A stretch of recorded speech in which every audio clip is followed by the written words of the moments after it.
बिस्मिल्लाहिर्रहमानिर्रहीम। मैं हूं आपका दोस्त, आपका भाई दिलशाद खान।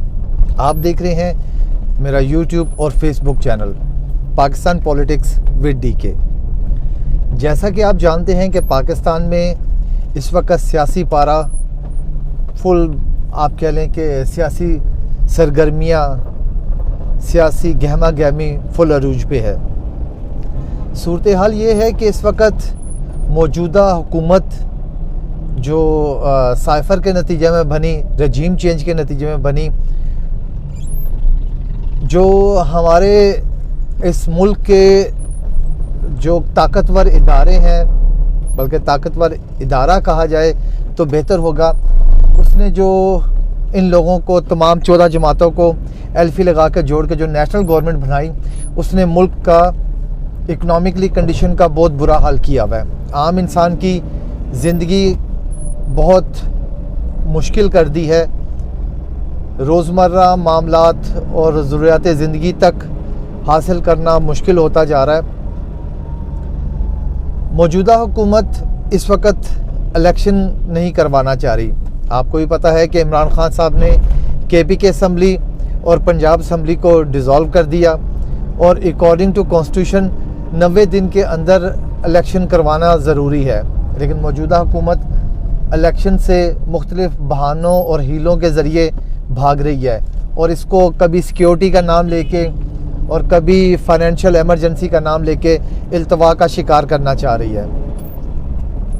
इस वक्त सूरत हाल ये है कि Islamabad high court bar association supreme court में पेश हुई और उन्होंने एक पिटीशन दायर की है और सुप्रीम कोर्ट से कहा है कि पंजाब हुकूमत और KPK हुकूमत और पंजाब और KPK सूबाई इलेक्शन कमीशन और CS पंजाब और KPK को पाबंद किया जाए कि वो 90 दिन के अंदर इलेक्शन को यकीनी बनाए, क्योंकि इससे इनहराफ और उसे ना करवाना कॉन्स्टिट्यूशन के अगेंस्ट होगा और कॉन्स्टिट्यूशन को तोड़ने के मुतरादिफ होगा। इसी तरह असद उमर साहब लाहौर हाई कोर्ट में पिटीशन लेके गए हुए हैं कि पंजाब में हुकूमत, पंजाब इलेक्शन कमीशन और गवर्नर पंजाब की तारीख, पंजाब में इलेक्शंस की तारीख दें और 90 दिन के अंदर इलेक्शन करने के पाबंद हैं। लेकिन वहाँ पे गवर्नर पंजाब के वकील ने कहा क्योंकि इस समरी पर गवर्नर ने दस्तखत नहीं किए, इसलिए वो पाबंद नहीं है। इलेक्शन कमीशन डेट अनाउंस कर दे, उन्हें कोई इसमें इशू नहीं है। इलेक्शन कमीशन ने कहा, वकील ने कहा कि हमें अभी तक पैसे ही नहीं दिए गए, फ़ंड ही नहीं इजाफी रिलीज़ किया जा रहा जो इलेक्शनों के लिए खर्च आना है। आप देख रहे हैं कि इस वक्त हुकूमत, इलेक्शन कमीशन और ब्यूरोक्रेसी CS और IG पंजाब और IG KPK और ये सब इलेक्शन से फ़रार के लिए पूरी एक प्लानिंग कर रही है, एक प्लॉट तैयार कर रही है। इलेक्शन कमीशन से पूछा जाता है, वो कहता है कि मैंने फाइनेंस मिनिस्ट्री को इजाफी जो सा है फ़ंड्स के लिए, इलेक्शन करवाने के लिए जो फ़ंड्स मुझे दरकार है उसके लिए मैंने अपील की है, लेटर लिखा है। तो फाइनेंस मिनिस्ट्री कहती है कि हमारे पास इजाफी फ़ंड देने के लिए या इलेक्शन कमीशन को इलेक्शन करवाने के लिए पंजाब और KP में फ़ंड ही अवेलेबल नहीं है। दूसरी तरफ इंटीरियर मिनिस्ट्री वो कहती है कि मुल्क के हालात ऐसे नहीं है, सिक्योरिटी का इशू है, इसलिए इलेक्शन अभी नहीं करवाए जा सकते। जब मिनिस्ट्री ऑफ डिफेंस GHQ में लेटर लिखते हैं और उन्हें कहते हैं कि इलेक्शन के दौरान हमें आर्मी और रेंजर्स दी जाए, तो GHQ से जवाब मिलता है कि सिक्योरिटी रीजंस की वजह से और सिक्योरिटी ऑपरेशंस की वजह से हम आर्मी और रेंजर नहीं दे सकते। इसी तरह IG पंजाब और IG KPK कहते हैं कि हमारे सूबों में मुख्तलिफ ऑपरेशन चल रहे हैं जिसकी वजह से हमारे पास इतनी इजाफी पुलिस नहीं है कि हम इलेक्शनों के लिए दे सकें। CS KPK और पंजाब का भी इसी तरह जवाब है कि हमारे पास इतना स्टाफ नहीं है और सिक्योरिटी की वजह से हम नहीं दे सकते। यानी कि एक पूरा एक प्लॉट तैयार किया जा रहा है कि जब ये सुप्रीम कोर्ट में जाए तो इलेक्शन कमीशन और बाकी जो मिनिस्ट्रीज़ हैं, बाकी ब्यूरोक्रेट्स हैं, वो पहले ही ऑलरेडी जवाब दे चुके हैं और वो सामने रखा जाए और सुप्रीम कोर्ट के पास कोई ऐसा रास्ता, कोई ऐसा तरीका ना हो कि वो इलेक्शन का हुक्म जारी कर सके। तो बस आप देख रहे हैं कि जो लोगों के हालात हैं और इन सब 14 पार्टियों को पता है, एस्टैब्लिशमेंट को भी पता है, अगर इस दौरान में जो लोगों की इकनॉमिकली अबतरी हुई है, जो उनके बुरे हालात है, अगर इलेक्शन करवाए गए तो आवाम इन्हें वोट नहीं डालेगी, इन 14 जमातों को वोट नहीं डालेगी। वो लाजमी बात है कि उसका वोट इमरान खान के साथ जाएगा और इमरान खान और उसकी पार्टी को माइनस करने के लिए और ख़त्म करने के लिए जतन किए जा रहे हैं इस्टेब्लिशमेंट की तरफ से भी और 14 पार्टियों की तरफ से भी। ये चाह रहे हैं कि इमरान खान इलेक्शनों से पहले इमरान खान को किसी तरह भी नाअहल कर दिया जाए, उसको किसी भी तरह गिरफ़्तार कर लिया जाए और एक फ्री आप कह लें कि ग्राउंड दी जाए और खुला ग्राउंड दिया जाए बाकी जमातों को कि वो अपनी कैंपेन इलेक्शन की कर सकें। इसी तरह साजिद नामी एक शख्स इस्लामाबाद हाई कोर्ट में वो पेश हुआ, वो केस लेके गया है कि इमरान खान ने अपने जो गोशवारे थे और अपने असासे और अपनी औलाद की जो सी ना इंफॉर्मेशन छुपाई है, उसमें सीता वाइट की जो बेटी है, मुबैना बेटी, उसका कहा जाता है कि वो कहीं भी उसका इन्होंने जिक्र नहीं किया। ये छुपा रहे हैं हकीकत और ये रियलिटी आवाम से और हुकूमत से और हर एक से छुपाई जा रही है। वो किसी भी तरह चाहते हैं कि उन्हें नाअहल किया जाए, इसलिए उसकी तारीख भी मार्च में पड़ी है। और इसके साथ साथ आप देख लें कि मरियम नवाज़ और नवाज शरीफ साहब ने भी फ़ैसला किया है कि कमर जावेद बाजवा साहब जो x chief of army staff है, उनके ख़िलाफ़ केस किया जाए आर्टिकल 6 का और गद्दारी का मुकदमा दर्ज किया जाए। जो कमर जावेद बाजवा साहब कहते, जो इन 14 जमातों को एल्फी लगा के उन्होंने एक नेशनल गवर्नमेंट बनाई, इमरान खान की चलती हुकूमत को उन्होंने फारिग किया। आज यही पार्टी जिसे वो इक़्तिदार में लाए, आज वो उनके ख़िलाफ़ है।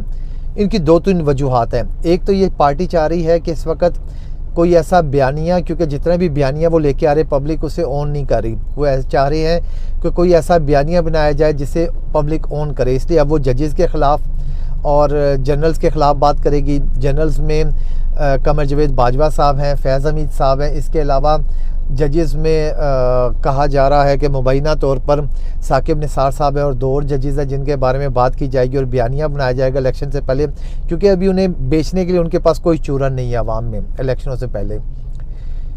इसके साथ साथ आप देखें कि नून लीग को भी कैंडिडेट्स नहीं मिल रहे, बहुत मसले हैं, इनके अपने लोग छोड़ के जा रहे हैं और इस्टेब्लिशमेंट को भी समझ नहीं आ रही कि किस तरह इमरान खान का रास्ता, पीटीआई का रास्ता रोका जाए।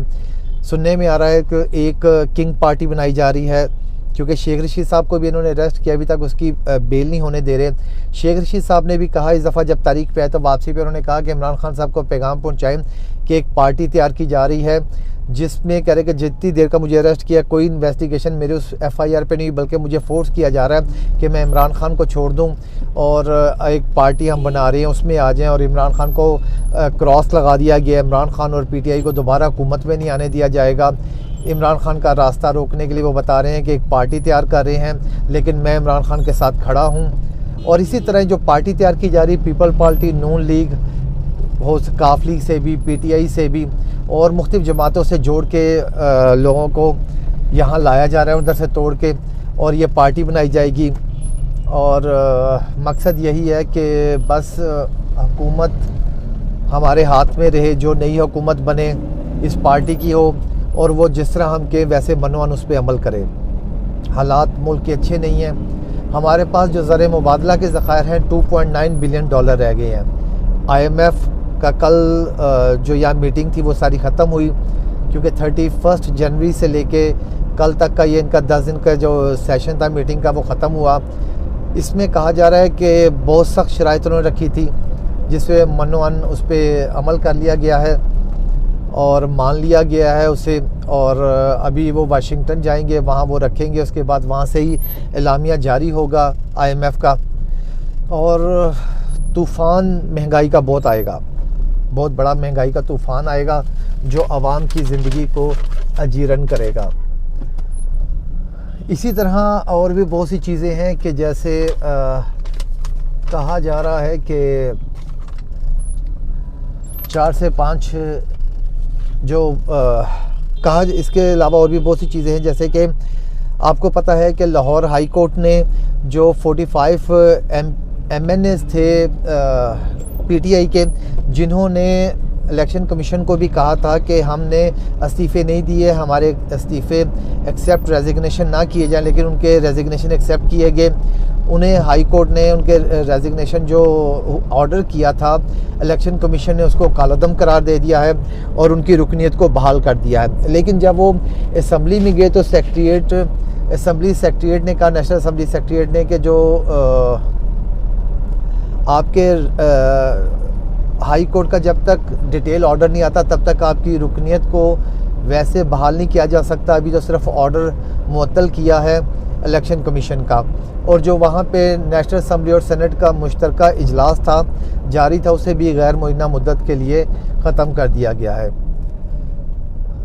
और बाजवा साहब जो कहते थे कि मैं न्यूट्रल हूँ, आर्मी न्यूट्रल है, उन्होंने भी एक अजीब काम किया। उन्होंने अपनी न्यूट्रलिटी का खुद ही बता दिया और उस पर क्वेश्चन मार्क एक बड़ा सा बना दिया कि उन्होंने जावेद चौधरी साहब ने एक कॉलम लिखा, उसमें उन्होंने बताया कि मुझे बाजवा साहब ने बताया है कि 22 अगस्त को जो एक मुबैना मीटिंग हुई थी प्रेसिडेंट हाउस में, जो आरिफ अलवी साहब ने करवाई थी इमरान खान साहब और बाजवा के दरमियान, उसकी स्टोरी बताई। उन्होंने कहा कि उसके बारे में बताया और ये भी जिक्र किया बाजवा साहब ने जावेद चौधरी साहब से कि इमरान खान और PTI की गवर्नमेंट अगर ख़त्म ना की जाती तो ये मुल्क ख़त्म होने के चांसेस थे। इसी तरह उन्होंने ये भी बताया कि जब इमरान खान साहब के ख़िलाफ़ अदम एतमाद की तहरीक कामयाब हुई तो मैंने कहा कि आप खान साहब, आप ये मैच हारे हैं लेकिन अभी सीरीज़ बाकी है, आपके सिर्फ 2 वोटों से आप हारे हैं, आप हिम्मत ना हारें और आगे कंटिन्यू अपनी रखें स्ट्रगल को। यानी बाजवा साहब जो कहते थे कि आर्मी और बाजवा साहब न्यूट्रल हैं, उस पर क्वेश्चन मार्क खुद ही उठा दिया है। इमरान खान साहब की तरफ से 22 अगस्त को जो मीटिंग हुई थी उसके लिए आप कह लें कि रिबटल आना बाकी है, उनकी स्टेटमेंट अभी आनी बाकी है। अभी देखेंगे जब वो स्टेटमेंट आएगी तो क्या बनता है। बाकी इस मुल्क के इकनॉमिकली और हालात बेहतर नहीं हैं। अल्लाह पाक से दुआ करनी चाहिए कि अल्लाह पाक हालात बेहतर करे। अल्लाह पाक आपका, मेरा, हम सब का हामी और नासिर हो। अल्लाह हाफिज़।